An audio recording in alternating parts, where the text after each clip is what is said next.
എൻ്റെ ചേട്ടത്തി ടീച്ചറിനെ ചഞ്ചൽ എന്നൊക്കെയാണ് വിളിക്കുന്നത്. അവർ ഭയങ്കര കമ്പനിയാണ്. ചഞ്ചൽ എന്നൊക്കെ പറഞ്ഞ് അവർ അങ്ങോട്ട് ഇങ്ങോട്ട് സംസാരിക്കുന്നത് ഭയങ്കര ഇഷ്ടമാണ് അവർ തമ്മിൽ.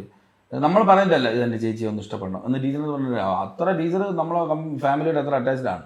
അത് മാത്രല്ല ചേട്ടന് ഭയങ്കര അല്ലേ, ഇപ്പൊ നമ്മളൊക്കെ ആണെങ്കിലും മദറിലോ ആണെങ്കിൽ കുറച്ച് റെസ്പെക്ട് ഇല്ലെന്നല്ല കേട്ടോ ഞാൻ പറഞ്ഞേ, അങ്ങനെ അത്രയും എനിക്ക് മനസ്സിലായി പറഞ്ഞു, അത്രയും നമ്മളിങ്ങനെ കെയർ ചെയ്ത് നിൽക്കില്ലായിരിക്കും. പക്ഷെ ഇപ്പൊ ഭയങ്കര എന്താ പറയുക, നിങ്ങളുടെ ആ ഒരു ഇത് കാണുമ്പോൾ എനിക്ക് തോന്നുന്നു പലരും പറഞ്ഞിട്ടുണ്ടോ എന്ന് എനിക്ക് അറിയത്തില്ല, അത്രയും ഭയങ്കര ആയിട്ടുള്ള ഒരു ബോണ്ടാണ്. കമ്പനി ആവാൻ കാരണം ഇതാണ്, ജസ്റ്റ് ഒരു മദറിലോ പോലെ അല്ലോ, അവരെപ്പോഴും ടീച്ചർ സ്റ്റുഡന്റ് ആ ഒരു വൈബ് അങ്ങനെ മെയിൻറ്റെയിൻ ചെയ്ത് പോകുന്നതുകൊണ്ടാണ്. ചിലർക്ക് അങ്ങനെ ഒരു അവസരം കിട്ടില്ലായിരിക്കും, ആ ഒരു ക്യാപ്പും ഒക്കെ ഫീൽ ചെയ്യുമായിരിക്കും. ഞാൻ പറഞ്ഞില്ല എൻ്റെ അച്ഛനും അമ്മയും കുറച്ച് സ്ട്രിക്റ്റ് ആയിരുന്നു. അപ്പം ഞാൻ ടീച്ചർ അന്നേ ഭയങ്കര സ്നേഹമായിട്ട് നിൽക്കുന്നതുകൊണ്ട് കുഞ്ഞിലെ, അതായത് ഇപ്പം നമ്മളിപ്പോൾ 9th സ്റ്റാൻഡേർഡിൽ അല്ലെങ്കിൽ 10th സ്റ്റാൻഡേർഡ്, ഞാൻ 10th സ്റ്റാൻഡേർഡ് ടീച്ചറെ കാണും.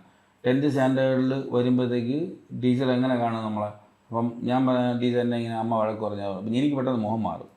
ചെറുതായിട്ട് എന്തെങ്കിലും പറഞ്ഞ ഉടനെ എനിക്കിങ്ങനെ ചെറുതായിട്ട് അഭിനയിക്കാൻ പറ്റില്ല. എത്ര അഭിനയിച്ചാലും ഇങ്ങനെ ചിരിച്ചാലും ഇങ്ങനെ അറിയാതെ പഴയ മുഖത്തിലോട്ട് വരും. അപ്പോൾ എന്തായാലും എല്ലാവരും ചോദിക്കും എന്ത് പറ്റി ഇങ്ങനെ. അപ്പോൾ ഞാൻ ടീച്ചറിനടുത്ത് പറയാം, മക്കൾ പറയാൻ എന്ത് പറ്റിയെന്ന് പറയാം, ഒന്ന് ടീച്ചറിനടുത്ത് പറയാമെന്ന് പറയുമ്പോൾ ഞാൻ ടീച്ചർ ഇതുവരെയാണ് അമ്മ വഴക്ക് പറഞ്ഞു, അമ്മ അനാവശ്യമായിട്ട് എന്നെ പറഞ്ഞു ഇങ്ങനെ പറഞ്ഞു എന്ന് ഞാൻ ഫുൾ കാര്യം ഒന്ന് പറയും.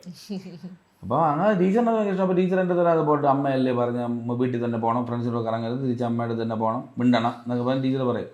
അപ്പോൾ അത് എൻ്റെ അമ്മയ്ക്ക് അറിയാം ടീച്ചർ ഇങ്ങനെ പറയുന്നുള്ളത്.